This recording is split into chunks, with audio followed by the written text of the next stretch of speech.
എല്ലാവർക്കും നമസ്കാരം. അപ്പോൾ ഇന്നത്തെ നമ്മുടെ റെസിപ്പി എന്ന് പറയുന്നത് നല്ല അടിപൊളിയായിട്ട് നല്ല രുചികരമായിട്ടുള്ളൊരു ബിരിയാണിയുടെ റെസിപ്പിയാണ്.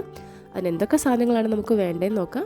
ഇത് കുറച്ച് ചിക്കൻ പീസസ് ബാലൻസ് വന്നതാണ്. ഞാൻ വറക്കാനായിട്ട് മുന്നേ അരച്ച് പുരട്ടി വെച്ചതാണ്. അത് എങ്ങനെയാണ് വറക്കാൻ ഞാൻ അരച്ച് പുരട്ടി വെക്കുന്നതെന്നുള്ള വീഡിയോയുടെ ലിങ്ക് ഞാൻ മുകളിൽ കൊടുത്തിട്ടുണ്ട്. അത് സമയം പോലെ എടുത്ത് കാണുക. അപ്പോൾ അതിൻ്റെ ഒരു ബാലൻസ് വന്ന ഒരു 8 പീസ് എടുത്തിട്ടാണ് ഞാൻ ഇന്ന് ബിരിയാണി ഉണ്ടാക്കുന്നത്. പിന്നെ നമുക്ക് വേണ്ടത് 4 സവോളയും 1 തക്കാളിയും 1 പച്ചമുളകുമാണ്. അതിൽ നിന്ന് ഒരു 2.5 സവോള എടുത്ത് ഞാൻ നമ്മുടെ ബിരിയാണിയുടെ മസാലയ്ക്ക് വേണ്ടിയിട്ട് മാറ്റിയിട്ടുണ്ട്. ഒരു 1.5 സവോള നമ്മൾക്ക് ഗാർണിഷ് ചെയ്യാൻ വേണ്ടിയിട്ടായിട്ടും കൊച്ചുതായിട്ട് അരിഞ്ഞ് വെച്ചിട്ടുണ്ട്. ഇനി നമ്മൾ ഇതിനെടുക്കുന്നത് 2 കപ്പ് ബസ്മതി റൈസാണ്. ബസ്മതി റൈസ് നന്നായിട്ട് വാഷ് ചെയ്തെടുത്തിട്ടുണ്ട്. നന്നായിട്ട് വാഷ് ചെയ്തതിന് ശേഷം വേണമെങ്കിൽ നിങ്ങൾക്കൊരു 30 മിനിറ്റ് കുതിർക്കാനായിട്ട് വയ്ക്കാം. അതല്ലാന്നുണ്ടെങ്കിൽ അപ്പം തന്നെ നിങ്ങൾക്ക് ഡ്രെയിൻ ചെയ്ത് കളയാം. രണ്ടാണെങ്കിലും കുഴപ്പമില്ല.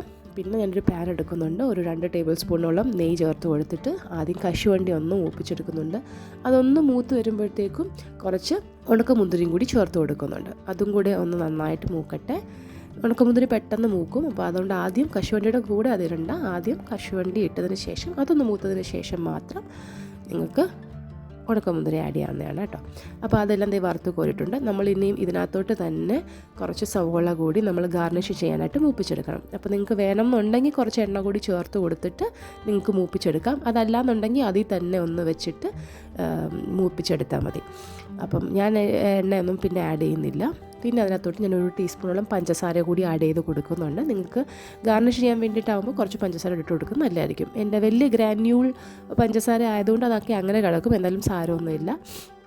അത് റെഡി ആയിട്ടുണ്ട്. അതിനകത്തോട്ട് പിന്നെ ഞാൻ കുറച്ച് അതേ പാനിൽ തന്നെ ഞാൻ ഇനി ചിക്കൻ വറക്കാനായിട്ട് വെക്കുകയാണ്. അപ്പോൾ കുറച്ചും കൂടെ എണ്ണ ചേർത്തിട്ട് ചിക്കൻ പീസസ് എല്ലാം എടുത്തിടുന്നുണ്ട്. ഓക്കെ, ഈ ഒരു 8 പീസും ഞാൻ ഇതുപോലെ വറുത്തെടുക്കും. ഒരുപാട് അങ്ങ് വറുത്ത് പോകണ്ട എന്നാണെങ്കിലും എനിക്ക് കുറച്ച് വറുത്തിരിക്കുന്നത് ഇഷ്ടമായതുകൊണ്ട് ഞാൻ ഒരുവിധമൊക്കെ ഒന്ന് വറുത്തെടുക്കും. ഓക്കെ, അപ്പോൾ ഇത്ര എണ്ണയ്ക്കകത്ത് ഞാൻ അതും വറുത്തെടുക്കുന്നുള്ളൂ. തിരിച്ചു മറിച്ചു വിട്ട് നമുക്ക് നോക്കാം. അതേ സമയത്ത് തന്നെ നമ്മൾ 2 കപ്പ് ബസ്മതി റൈസാണ് വെച്ചിരിക്കുന്നത്. അപ്പോൾ അതിന് 4 കപ്പ് കറക്റ്റ് അതിൽ തന്നെ അളന്ന് നമ്മൾ തിളയ്ക്കാനായിട്ട് എടുക്കണം. അത് തിളപ്പിക്കണം.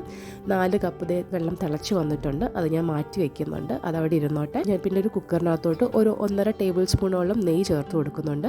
അതിനകത്ത് 1 ഇഞ്ച് വലുപ്പമുള്ള പട്ട, അതുപോലെ തന്നെ 3 ഗ്രാമ്പൂ, 3 ഏലക്ക കൂടി. ഏലക്ക ഒന്ന് കീറിയിട്ട് ഇട്ട് കൊടുക്കുക. അതൊന്ന് ആയി വരുമ്പോഴത്തേക്കും നമ്മൾ ഡ്രെയിൻ ചെയ്ത് വെച്ചിട്ടുള്ള ബിരിയാണി റൈസ് കൂടി ഇട്ടിട്ട് നന്നായിട്ടൊന്ന് ഇളക്കി കൊടുക്കണം.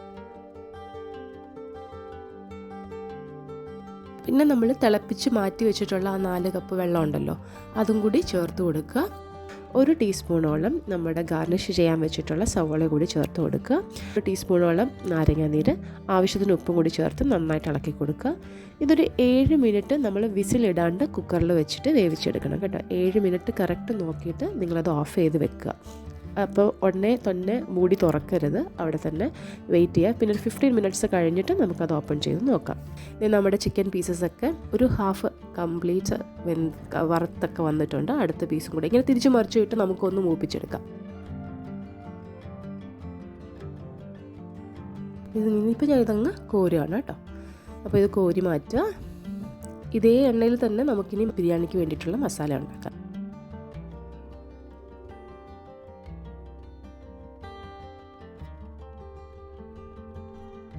1 ടേബിൾ സ്പൂൺ എണ്ണ കൂടി ആഡ് ചെയ്ത് കൊടുക്കുക. അതിനുശേഷം ഇതിൻ്റെ സവോള ഇടുന്നുണ്ട്. പിന്നെ ഉപ്പ് കൂടി ചേർത്ത് കൊടുക്കുന്നുണ്ട് പെട്ടെന്നൊന്ന് വഴന്ന് കിട്ടാൻ വേണ്ടിയിട്ട്. 1 ടേബിൾ സ്പൂണോളം ജിഞ്ചർ ഗാർലിക് പേസ്റ്റ്, പിന്നെ നമ്മൾ അരിഞ്ഞു വെച്ചിട്ടുള്ള പച്ചമുളക് കൂടി ചേർത്ത് ഇളക്കി കൊടുക്കുന്നുണ്ട്. അതൊന്ന് നന്നായിട്ടൊരു ഗോൾഡൻ ബ്രൗൺ നിറമൊക്കെ ആയിട്ട് വരുമ്പോഴത്തേക്കും നമുക്ക് മസാലകൾ ഇടാം.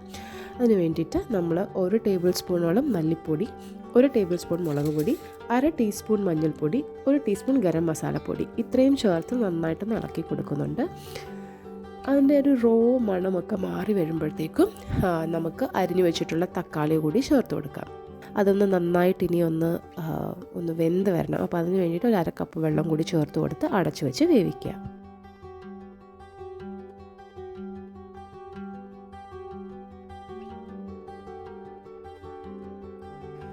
കുറേ സമയം കഴിയുമ്പോഴത്തേക്ക് നമ്മൾ തുറന്ന് നോക്കുമ്പോഴേക്കും നല്ല തക്കാളിയൊക്കെ നന്നായിട്ട് വെന്ത് വന്നിട്ടുണ്ട്. ഇതിനകത്തോട്ട് നമ്മൾ 1.5 ടേബിൾ സ്പൂണോളം നമ്മൾ ഗാർണിഷ് ചെയ്യാൻ വെച്ചിട്ടുള്ള നമ്മുടെ സവോളയും കശുവണ്ടിയും ഉണക്കമുന്തിരി എല്ലാം കൂടി ചേർത്ത് കൊടുക്കാം. അതും കൂടി ഇട്ട് നന്നായിട്ടൊന്ന് ഇളക്കിയതിന് ശേഷം നമ്മുടെ വറുത്ത് വെച്ചിട്ടുള്ള ചിക്കൻ പീസസ് കൂടി ആഡ് ചെയ്ത് കൊടുക്കുക. എന്നിട്ട് നന്നായിട്ടൊന്ന് ഇളക്കി കൊടുക്കണം. ഒന്ന് അടച്ചു വയ്ക്കുക. അപ്പോൾ അതേ സമയത്ത് തന്നെ നമ്മുടെ റൈസ് നമുക്ക് നോക്കണം. അപ്പോൾ 7 മിനിറ്റ് കറക്റ്റ് നോക്കിയിട്ട് അത് ഓഫ് ചെയ്ത് വെച്ചിട്ട് ഒരു 10-15 മിനിറ്റ് കഴിഞ്ഞിട്ട് നിങ്ങൾക്ക് തുറന്ന് നോക്കുമ്പോഴത്തേക്കും റൈസൊക്കെ നല്ല അടിപൊളിയായിട്ട് പരുവത്തിന് വെന്ത് വന്നിട്ടുണ്ട്. സോ അത് എല്ലാം അടി കൂട്ടി ഒന്ന് ഇളക്കി വെക്കുക. അതപ്പോൾ അവിടെ ഇരിക്കട്ടെ. നമുക്കിനിയും ഈ നമ്മുടെ ബിരിയാണിയുടെ മസാലയൊക്കെ റെഡി ആയിട്ടുണ്ട്. ഇനിയും കുറച്ച് മല്ലിയിലയോ പുതിനയിലയോ ഉണ്ടെന്നുണ്ടെങ്കിൽ നിങ്ങൾക്ക് അത് അരിഞ്ഞിട്ട് ഇതിൻ്റെ പുറത്തോട്ട് ആഡ് ചെയ്ത് കൊടുക്കുക. ഞാൻ മല്ലിയില ഉണ്ടായിരുന്നുള്ളൂ എൻ്റെ കയ്യിൽ. സോ ഞാൻ മല്ലിയില അരിഞ്ഞിട്ട് കൊടുത്തു. പിന്നെയും കുറച്ചും കൂടി ഞാൻ ഗാർണിഷ് ചെയ്യാൻ വെച്ചിട്ടുള്ള സമുദ്രി കശുവണ്ടിയൊക്കെ ഇട്ടു. അതിൻ്റെ പുറത്തേക്ക് തന്നെ വെള്ളം ഒന്നും ചേർത്തിട്ടില്ല. അതിൻ്റെ പുറത്തേക്ക് തന്നെ ചോറും ഞാൻ ഇട്ട് കൊടുത്തിട്ട് അതിൻ്റെ മുകളിലും മല്ലിയില, അതുപോലെ തന്നെ നമ്മൾ ഗാർണിഷ് ചെയ്യാൻ വെച്ചിട്ടുള്ള സവാളയും കാര്യങ്ങളെല്ലാം ഇട്ട് കൊടുത്തു. ഗാർണിഷ് എല്ലാം ചെയ്ത് വെച്ചു. പിന്നെ ഒരു ഫോർക്ക് വെച്ചിട്ട് ഞാൻ ഈ ചോറിൻ്റെ ഇടയിൽ ഇങ്ങനെ കുത്തി കുത്തി കൊടുക്കുന്നുണ്ട്. അടിയിൽ നിന്നുള്ള ആവി മുകളിലോട്ട് കയറാൻ വേണ്ടിയിട്ടാണ്. സോ അത് അടച്ചു വെച്ചിട്ട് കുറച്ച് നേരം കൂടി വയ്ക്കുക. ഒരു 1.5 മിനിറ്റ് അല്ല 2 മിനിറ്റ്, എന്നിട്ട് ഓഫ് ചെയ്ത് വെക്കുക. അതിനുശേഷം 1 മണിക്കൂർ ഒക്കെ കഴിഞ്ഞതിന് ശേഷം മാത്രം പിന്നെ തുറന്ന് നോക്കുക. പിന്നെ തുറന്ന് നോക്കുമ്പോഴത്തേക്ക് നല്ല ബിരിയാണിയുടെ സ്മെല്ലൊക്കെ വരുന്നേ കണ്ടില്ല. നല്ല അടിപൊളി മസാലയൊക്കെ ആയിട്ട് നല്ല ബിരിയാണി റൈസ് റെഡി ആയിട്ടുണ്ട്. നല്ല ടേസ്റ്റാണിത്. സാലാഡിൻ്റെ കൂടെ പപ്പടം, അച്ചാർ, ലെമൺ ഡേറ്റ്സ് അച്ചാറിൻ്റെ ഒക്കെ കൂടെ കഴിക്കാനായിട്ട് ബിരിയാണി അടിപൊളി ടേസ്റ്റാണ്. സോ അപ്പോൾ നിങ്ങൾ എന്തായാലും ഇതൊന്ന് ട്രൈ ചെയ്ത് നോക്കുക. അടുത്ത വീഡിയോയുമായിട്ട് നമുക്ക് ഇനിയും കാണാം. അതുവരേക്കും ബൈ.